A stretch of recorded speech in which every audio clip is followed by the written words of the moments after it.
Hi, Jeff Lawton here. Here's another video for you. How far can you push permaculture design into abundance? It's a classroom exercise. We've laid it out on the whiteboard for you. Have a look. I hope you enjoy it.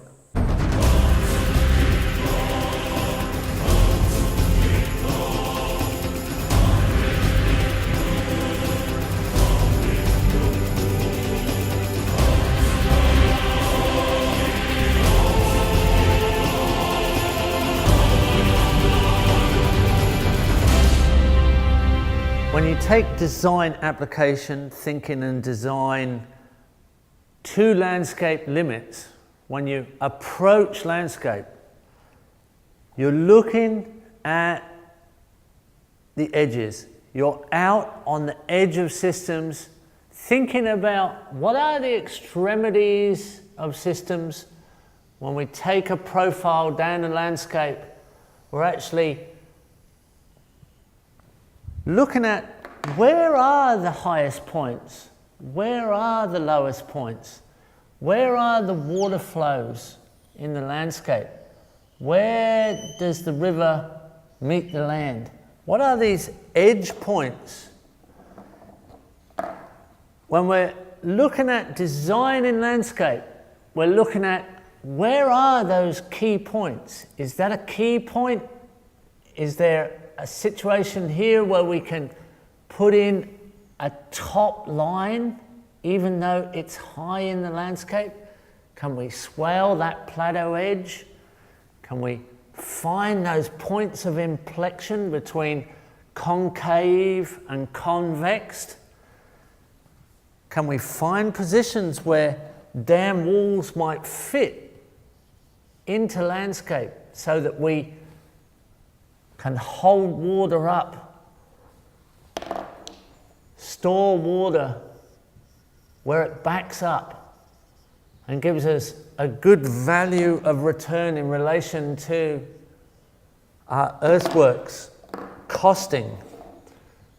Can we find those mid-slopes?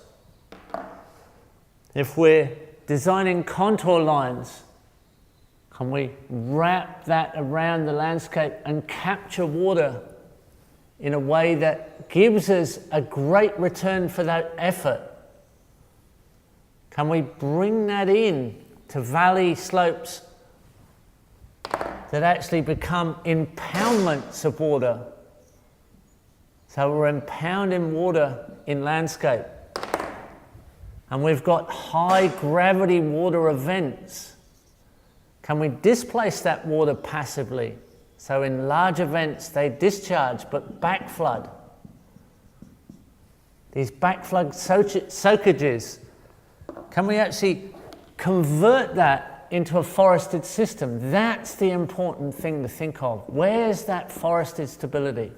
Once you have that trickle-down nutrient that attracts wildlife, it's like a magnet for wildlife. You're getting free nutrient return for your effort. You're getting a system that naturally creates an input at a default. So your system now has inevitable security. It dynamically adjusts. We may as well reforest top catchment. We're going towards systems where top water soak is an advantage in its stability, but at its distance of habitat, its distance of energy input. It's not worth anything except a larger long-term yield, but it increases our security. So forest systems can be increased upslope, where productive systems and life systems increase downslope. As we come round on water soak swale systems and we locate positions where dam walls increase in size, storage of water increases in volume, so that our systems now, still containing quite large amounts of energy, can be designed to passively overflow pick up water returned from top slopes, soak down and add benefit to our lower storage, overflow again in a passive way. Systems that now become more productive in time. More excited. Systems that have productivity now increasing.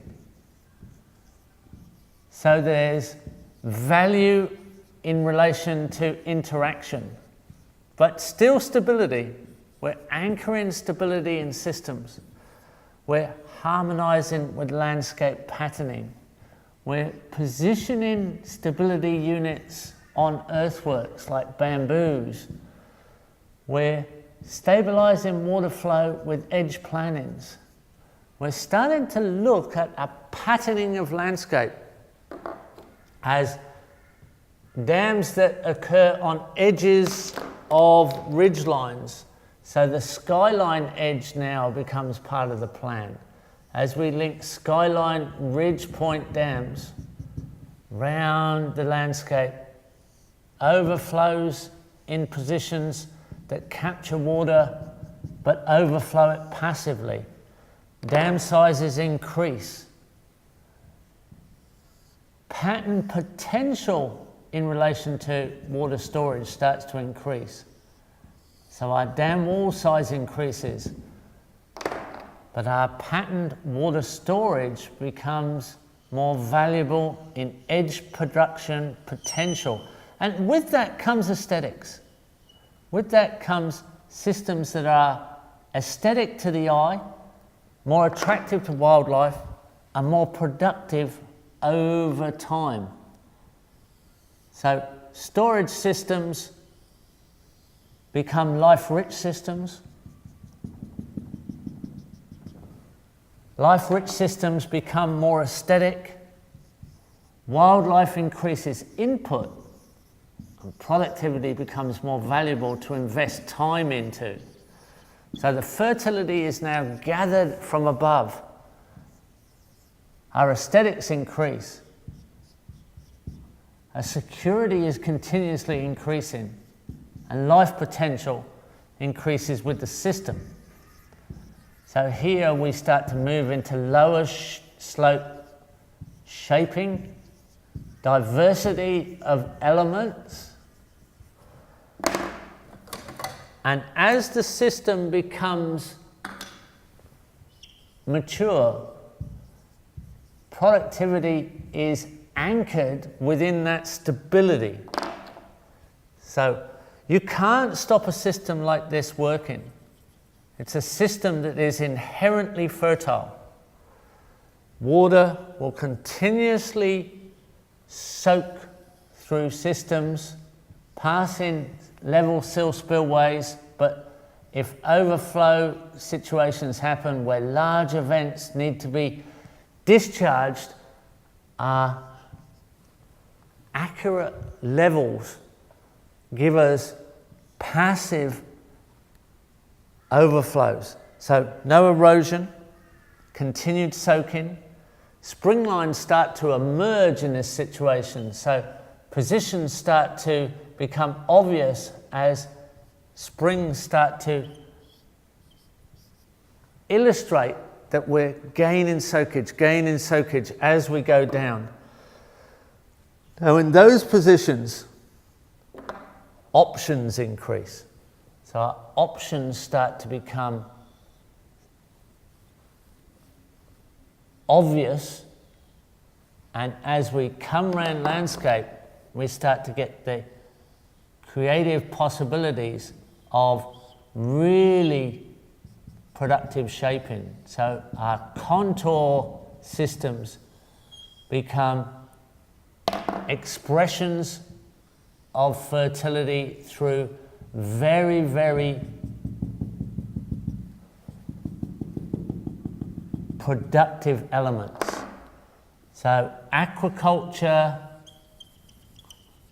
becomes inevitable as water is continuously slowed through the system. So our fish pond aesthetics become an inevitable part of our landscape. Our aquaculture is not only an expression of water harvest, but our water harvest is an expression of fertility, and it's shared out through landscape so that the landscape actually increases its stability. Now, human settlement now becomes such a diverse system of potential that it's inevitable that we have an endless set of resources available to us. So our livings, our settlements, our villages, they all become larger structural positions that our potential is expressed by our design understanding of how we harmonize with landscape. So by the time we identify ourselves to landscape, and landscape allows us to create these identified positions, our culture is an expression of our land's production. Our production is an expression of our permanence in culture. Our exchange of skills, talents, primary production, processing of primary production, and services are all part of a landscape that we've harmonized with so that we can capture the energy. We come through the landscape, slowing that energy, increasing the expression of life, increasing the expression through harmonized aesthetics. When we start to actually then look at what's possible in our lower systems, our river runs perfectly clear and clean and full of life. Our main catchment of water movement through the landscape becomes moderated, so there's less floods, there's less droughts. Our stability from the very top right the way through to the river itself now stabilized with plannings of wildlife corridors. Human settlement positions now become very, very stable when they're inconvenient positions of mid-slope. So through our mid-slope zone, human settlement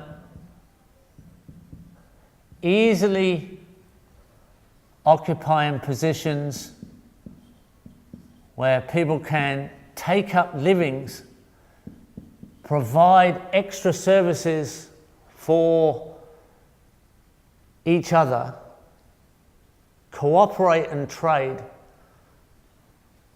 bring in transport access ways through settlement in a passive water harvesting and easy to maintain and aesthetic access design. We have a landscape that is abundant, has not only water but crop systems, grazing systems, multiple options of land use possibilities, multiple potential livings, and a permanently reshaped system where the elements involved that provide the energy capture, the life expression, the productivity can be enhanced continuously by the occupation of people in the landscape as the most positive part of the landscape itself. So when you take this out to its limit and you say, where does permaculture design end? It ends in a situation that is absolute in abundance.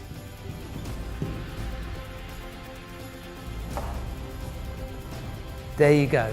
Absolute abundance on the whiteboard can be put into reality. Tell us what you think. Make your comments. Let us know. Share it with your friends and family. It's been great producing it for you. Thanks.